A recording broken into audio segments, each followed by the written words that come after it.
Jumpa lagi dalam pendidikan agama Kristen kelas 4, pelajaran 5 dengan judul Allah Sumber Kekuatanku. Anak-anakku, materi ini terdapat di dalam buku paket Pendidikan Agama Kristen dan Budi Pekerti halaman 33 sampai 38.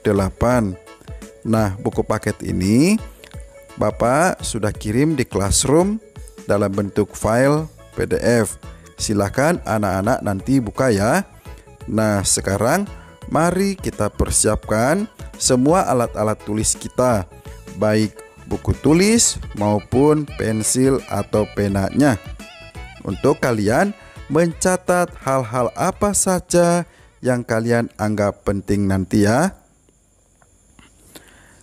Tujuan pembelajaran kita dalam materi ini yang pertama, menyadari bahwa sumber pertolongan kita dalam meraih cita-cita adalah Tuhan. Yang kedua, dapat menyebutkan cita-cita di masa mendatang. Yang ketiga, menyebutkan apa saja yang harus dilakukan untuk meraih cita-cita tersebut.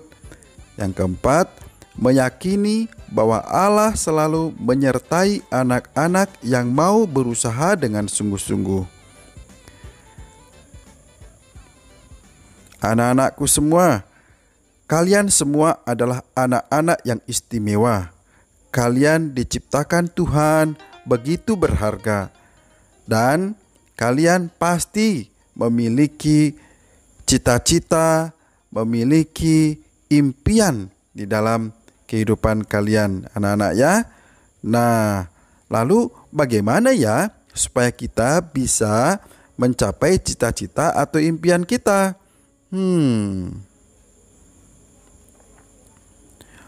Anak-anak, ada cerita tentang seorang atlet. Seorang atlet ketika hendak mencapai keberhasilan, maka dia harus berjuang dengan sungguh-sungguh dan dia harus berlatih hari demi hari. Dia tidak boleh menyerah, dia harus melakukannya dengan penuh semangat. Sama seperti atlet atau juga orang yang sedang mendaki gunung, maka dia harus penuh semangat, dia tidak boleh menyerah. Karena kalau menyerah, maka dia tidak akan sampai di tujuan. Nah, anak-anakku, seperti itulah kita di dalam mengejar cita-cita kita. Anak-anakku sekalian tentu juga punya mimpi, bukan? Nah, mimpi-mimpi kita itu bagaimana cara kita mewujudkannya? Tentu harus berusaha. Kita harus mau bekerja keras dan berjuang. Sama seperti atlet tadi, tidak mudah menyerah.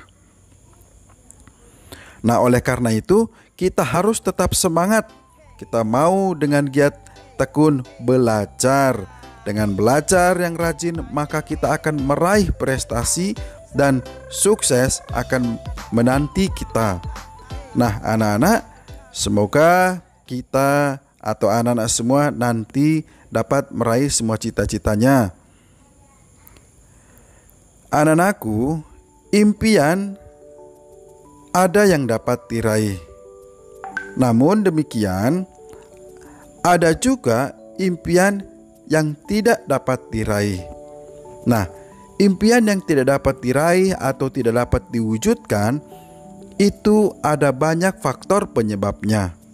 Contohnya, bisa saja karena faktor ekonomi keluarga. Karena keluarga tidak memiliki dana yang cukup sehingga anak tidak memiliki kesempatan untuk menuntut ilmu di jenjang yang lebih tinggi. Tetapi anak-anak, kalau anak-anak itu rajin dan sungguh-sungguh, maka yakin bahwa Tuhan nanti akan menolong. Anak-anak itu akan diberi kesempatan di sekolah yang lebih tinggi selama anak-anak itu tekun mau belajar. Nah, yang kedua, faktor impian tidak dapat diraih itu karena memang tidak mau belajar. Ya, anak-anaknya malas, tidak mau mengerjakan PR. banyak main. Nah, ini juga akan menyebabkan kita tidak mampu mengejar cita-cita. Yang ketiga adalah karena faktor bencana. Ya, bencana ini adalah faktor yang salah satu yang dapat menyebabkan anak-anak tidak dapat meraih cita-cita atau impiannya. Nah, begini nak, Bapak ada cerita. Pada tahun 2019 yang lalu, ketika Bapak ada di Ambon, hari itu tahun 2019 terjadi gempa yang mengguncang kota Ambon. Dan ketika terjadi gempa, semua orang panik dan berlarian. Ketika orang berlarian, di luar sana ada banyak gedung yang mulai runtuh. Contohnya adalah gedung-gedung sekolah dan juga rumah-rumah. Seperti yang kalian lihat, rumah-rumah hancur luluh lantah. Terlebih rumah-rumah yang ada di daerah pesisir pantai. Ketika rumah-rumah itu hancur, orang-orang panik, maka orang-orang atau penduduk sekitar mereka tinggal di pengungsian. Dan orang-orang yang ditinggal di pengungsian tentu terbatas segala kegiatan apapun yang dikerjakan. Mereka makan di sana, tidur di sana, dan ada anak-anak yang tidak bisa bersekolah sehingga mereka hidup di pengungsian. Wah, kasihan ya. Mereka hari-harinya di sana, mereka bermain di sana, dan mereka tentu di sana itu mengalami kekurangan. Baik itu kekurangan makanan, baik itu kekurangan air bersih. Nah, ternyata bencana itu mengakibatkan banyak hal ya anak-anak. Nah, di dalam bencana itu mereka atau anak-anak ini ternyata tetap semangat untuk belajar. Mereka belajar di pengungsian. Dan di pengungsian mereka dengan tekun, mereka tidak mudah menyerah. Sekalipun di tempat yang sederhana, mereka tetap semangat belajar. Anak-anakku, bagaimana dengan kamu? Tentu tempat kita sekarang ini adalah tempat yang nyaman untuk belajar. Nah, oleh karena itu kita mau tetap bersyukur dengan kondisi yang kita miliki saat ini. Nah, anak-anak, mereka di pengungsian belajar, mereka sangat merindukan dan menantikan sekolah mereka kembali dibuka. Hari demi hari mereka menantikan itu. Anak-anak, apakah yang dapat kamu lakukan untuk membantu anak-anak tersebut? Memberi sumbangan uang, atau pakaian, atau makanan. Ya, apapun saja yang kita berikan anak-anak, semuanya itu akan sangat berguna bagi orang-orang atau anak-anak yang berada di pengungsian karena korban bencana alam. Nah, anak-anakku, kita iklan sebentar ya.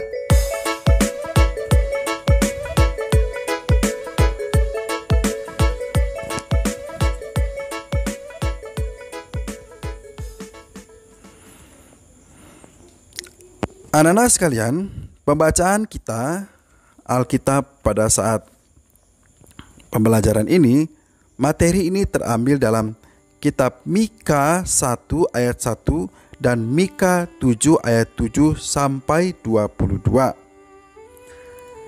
Anak-anak, kisah ini menceritakan tentang seorang nabi yang bernama Mika. Nabi Mika ini dikenal sebagai nabi rakyat kecil. Nabi Mika dipanggil oleh Tuhan untuk menegur bangsa Israel. Mika merupakan singkatan dari Mikaya yang berarti siapakah seperti Yahweh. Mika berasal dari Moreset, sebuah desa kecil di kaki perbukitan Yehuda. Mika adalah nabi yang dekat dengan rakyat yang menderita.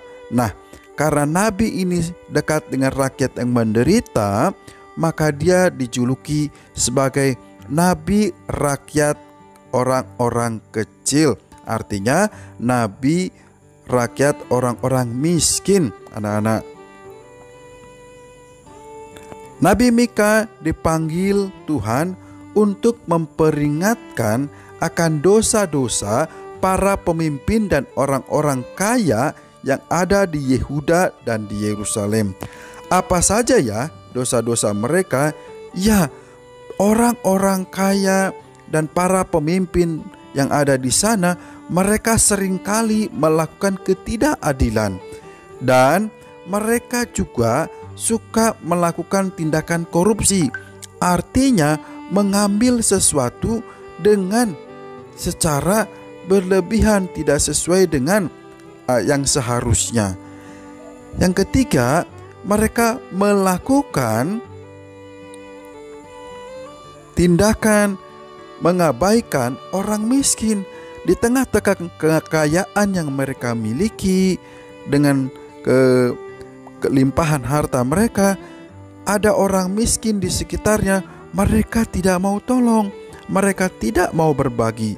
Nah, parahnya lagi, mereka merampas harta milik orang miskin. Wah, terlalu sekali ya mereka. Nah, apakah ini contoh yang baik? Tidak ya nak ya. Mereka adalah pemimpin yang seharusnya adalah melindungi orang-orang yang terabaikan, orang-orang miskin, membantu sesamanya. Tetapi mereka mengabaikan, bahkan mengambil harta mereka dan hak-hak orang miskin, dan seringkali juga berlaku tidak adil. Nah, Tuhan marah kepada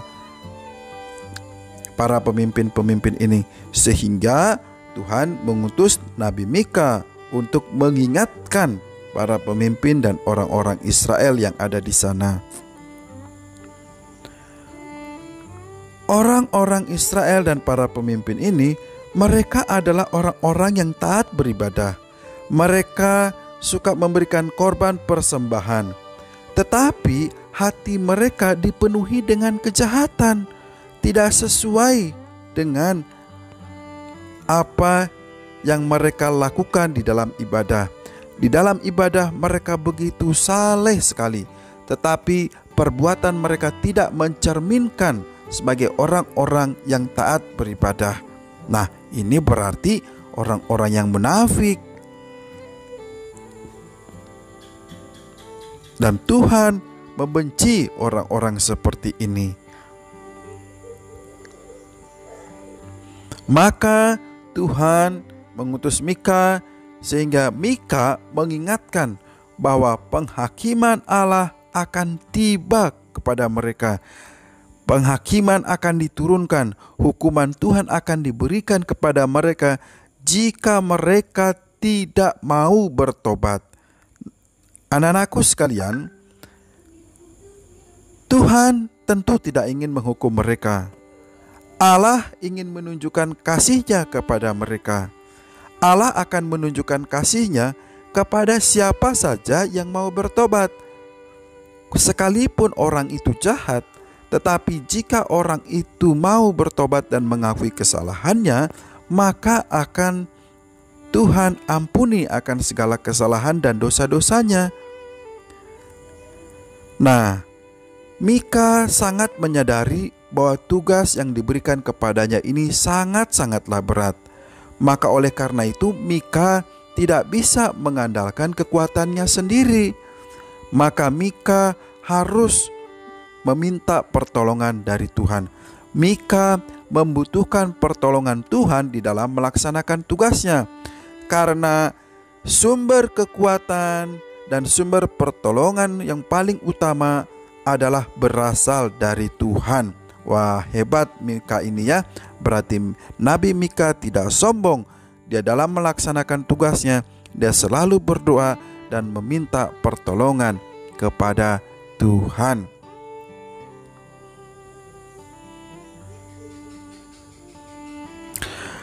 Mika pasal 7 berisi doa, nyanyian, dan pengharapan Mika yang berisi, kalau disimpulkan seperti ini ya nak, Mika menunggu Allah karena Allah mendengar dan menyelamatkannya ketika dia meminta pertolongan. Yang kedua, Allah akan membawa umatnya melewati masa-masa yang berat. Yang ketiga, Israel harus bersabar dalam penghukuman karena Allah akan membawa mereka melewati masa-masa yang gelap. Yang keempat, musuh-musuh mereka akan dihukum. Nah, di sini Tuhan memperlihatkan janji dan kemahakuasaannya bahwa Tuhan akan memulihkan Israel setelah Tuhan menghukum mereka karena dosanya. Hari baru akan tiba dan pada saat itu kemuliaan Allah akan memenuhi bumi. Nah, disinilah Mika sangat-sangat bersyukur punya Allah yang begitu mengasihi. Oleh karenanya, Mika dalam melaksanakan tugasnya, dia selalu meminta pertolongan kepada Tuhan. Kisah Mika ini mengingatkan bahwa kita adalah manusia yang lemah dan berdosa dan penuh dengan keterbatasan. Kita seringkali lupa akan kasih-Nya dan apa yang harus kita lakukan sebagai umat yang dikasihinya. Kita seringkali jatuh ke dalam dosa. Misalnya, kita tahu bahwa menyontek itu salah, tetapi kita masih juga melakukannya. Kita tahu bahwa iri dan dengki itu sangat menyakiti hati Tuhan, tetapi kita tetap melanggar perintah itu. Kita banyak melakukan pelanggaran, tetapi Tuhan tetap mengasihi kita. Dan Tuhan mengampuni kesalahan kita, yaitu jika kita datang kepadanya dan memohon pengampunan. Anak-anakku, ada banyak perbuatan dosa yang kita lakukan setiap hari yang dapat mengakibatkan kita tidak dapat meraih cita-cita kita. Namun, meskipun demikian, kalau kita sungguh-sungguh bertobat dan mau mendengar nasihat serta berusaha dengan sungguh-sungguh, yakinlah Tuhan akan menolong kita untuk membantu mewujudkan impian dan cita-cita kita. Dan oleh karena itu anak-anakku semua, kita harus rajin belajar dan tidak mudah menyerah, seraya kita berdoa meminta pertolongan kepada Tuhan. Nah anak-anak, rangkuman pelajaran hari ini yaitu Allah sangat mengasihi manusia, namun manusia seringkali hidup menurut kehendaknya sendiri. Manusia melakukan perbuatan yang tidak disukai oleh Allah.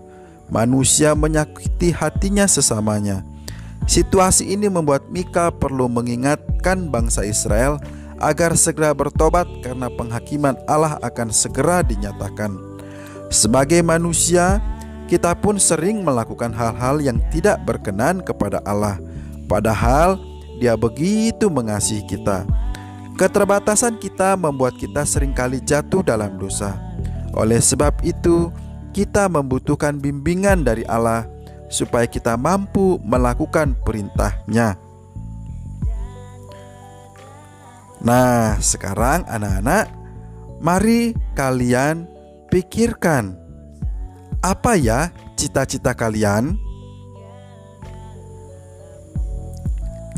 Tuliskan dari buku tulis, ceritakanlah apa cita-cita kamu dan ceritakan juga bagaimana cara kamu untuk meraih cita-cita tersebut? Ya anak ya. Jadi cita-cita kalian apa? Misalnya ingin jadi polisi, ingin jadi dokter, silahkan, apa saja. Nah, kalian tuliskan apa saja ya yang harus dilakukan, langkah-langkahnya supaya cita-cita itu di kemudian hari dapat kalian raih. Nah, anak-anakku, kita sudah selesai dalam pembelajaran hari ini. Kita mau mengakui keterbatasan kita. Kita mau mengandalkan Tuhan di dalam meraih cita-cita kita.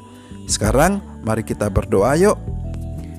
Ya Allah, kami bersyukur atas kasih sayang Allah dalam hidup kami. Ampunilah kami jika dalam hidup kami seringkali menyakiti hati Allah dengan melawan orang tua, menyakiti teman, mengeluarkan kata-kata kotor, berbohong, menyontek, malas belajar, dan malas beribadah. Bimbinglah kami agar kami mampu menjadi anak-anak yang taat kepada Allah. Dalam nama Tuhan Yesus Kristus kami berdoa. Amin. Oke, baik anak-anak, sekian pembelajaran kita dalam materi pelajaran 5. Tetap semangat dan jaga kesehatan. Shalom, Tuhan Yesus memberkati.